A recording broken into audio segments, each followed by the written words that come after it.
are single and coming up to 40, or like in their late 30s.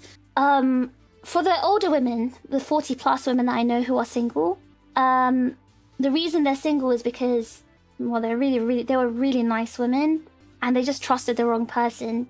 And I don't know if dating earlier in their life would have helped them, but I mean, there had been, I know one woman who had been dating this one guy since she was like 30, and at 45 years old was when she finally broke up with him, because he just kept cheating on her. He had a secret family, you know, and he just kept leading her along. Like, he kept telling her, I'm going to marry you, I'm going to give you kids. And at some point, it just became too late. There's another girl I know, she's like 41. She was with her, I don't even know if they're married. Maybe they are. She was with her husband since she was 27. And she had definitely dated, she had dated guys back when she was in school. Like, she had not, you know, she wasn't like some, you know, she dated guys when she was in school, she had in uni, and she met her, like, her life partner when she was 27, this guy, right? And he also promised her he's going to marry her. But he said, oh, but I need to get a promotion at my job first. He got his promotion. Oh, but we need to buy a house first. After that, they got a new house. And he kept making excuses and excuses. And now this girl's like 40. And she can't have kids. they can't have kids anymore. So, and they're still together, by the way, those two I'm talking about. They're still together, and the guy seems really nice. I just don't think he ever wanted to marry her or have kids with her. I actually don't think they're married. Yeah, I don't think they're married. And now she's just old. And this is in the UK, by the way. They're two British people. And the clients I was talking about, the women who are over 45, that was in Japan.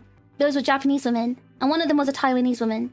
And again, those women were these women were really beautiful. So beautiful and very, very, very successful, by the way. They were working for the big four companies, like, you know, the big four accounting firms.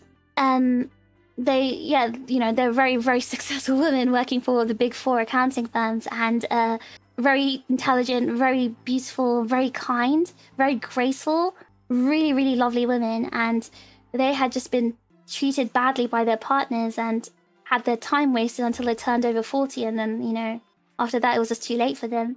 They couldn't achieve their dream of having a family and having children and stuff.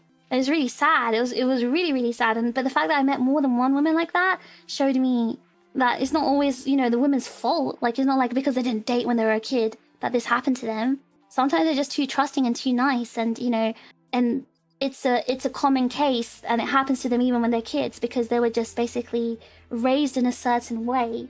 Yeah, but it just happens. What if she stops dating and becomes a femcel? What the hell is a femcel? Wait, wasn't there another word I learned recently? Oh god, what was that new word I learned? Isn't it begin with fem as well? Femoid? 40 is not old. 40 is not old, but for a woman, it's kind of old. And by that I mean women who plan to have family, like kids and stuff, usually plan that in their late 20s to 30s. By the time they're 40, their time is running out. My mum tried to have a second kid after 40. She went through, I can't even remember how many miscarriages my mum went through, and I witnessed it, right? I still have a very strong memory of my mum just suddenly bleeding, collapsing on the floor, surrounded like literally in a puddle of blood, miscarrying. It was literally still actually a very traumatic memory for me. I think my sister was only a year old or two. I can't remember. I was still at home, so, you know, yeah, she must have been about a year old. I still remember my mum collapsing on the, like, I think she was headed, she started screaming, and then she started heading towards the loo. But before she could even make it, she collapsed on the ground and she was just bleeding out. And I was frozen. I was just like standing there, like, I was actually frozen. Like, I couldn't even react. Just seeing like that is really traumatizing. So people, when you say, oh, you know, 40 is an old woman, it's not old, but if a woman wants to have a family and have kids, she needs to kind of like, do it before 40, because it really becomes harder for them afterwards. And the chances of miscarrying is so high. And, you know, she also had an ectopic pregnancy. She had 2 ectopic pregnancies. And it's really not, it's very traumatizing. So when a man misleads a woman and, like, you know, drags her along and say, yeah, I'm going to marry you, I'm going to give you kids, blah, blah, and they don't, and they waste her golden years, they've essentially just ruined her life, right? And I've met so many women like that in Japan. It was so sad. Like, I really genuinely felt awful for them, because they were really lovely women. They would have been such good mothers, I think. And they just got their chance stolen from them because they just loved the wrong person, I guess. And they just didn't leave them when they should have. But I mean, I learned that kind of stuff even without dating people. So I don't know. Maybe I'm just a genius. I don't know.